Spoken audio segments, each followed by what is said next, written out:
So as y'all know, I don't like getting cut off in the video, but it's cool. But before I go ahead and get into the message, so I was praying, and God said to me, I said, Lord, why do I have to be the one to experience things and seeing things? They may cause me to be hurt, you know? And he said to me, he said, it's not about the fact of the type of person you are, because he looks at our heart. He knows our heart. He put me in this situation. He put me in through these things for a reason, because he knew I was strong. Regardless, whatever storm that came my way, he knew that I was strong.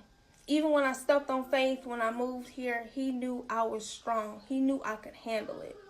And now it's like, wow. I said, Lord, I thank you. I thank you for what you're doing. Like, I thank you. I said, I didn't understand it. I didn't even know how strong I was. Like, a lot of times, I could have given up. I could have had a breakdown. Like, I could have been so broken to where I hold on to things, but I let things go. I don't let it get the best of me, you know? So he said that to me. He said, because you're strong. Wow, he give his battles to the toughest people. And I was like, wow.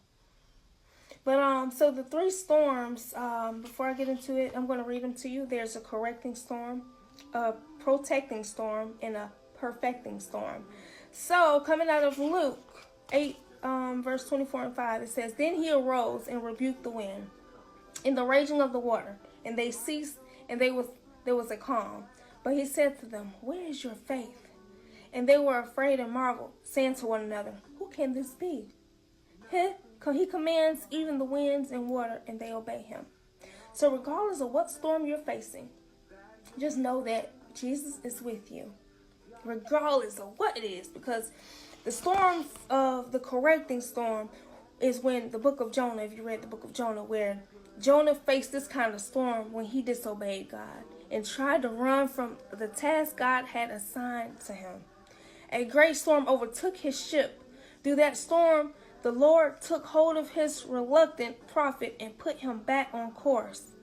So a correcting storm is entirely the results of disobedience to God and his call. Maybe if you stole something or lied about something or cheated or whatever, and God allows you to reap the consequences of your actions. Okay? So that is what is a correcting storm. And a lot of times, if you are being corrected and being disobedient at the same time, I mean, it makes it worse. It gets no better. So whether you learn from your mistakes or change your behavior, when Jonah finally admitted his folly and repented, the storm stopped.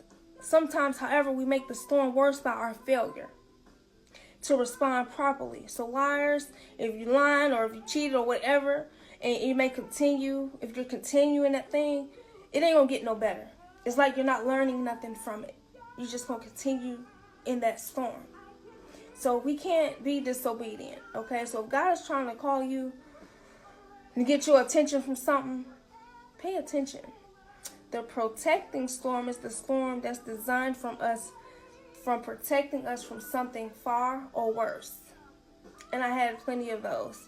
So when God instructed Abraham, take now your son, your only son Isaac, whom you love, and sacrifice him atop Mount Moriah, he sent the patriarch into a howling storm.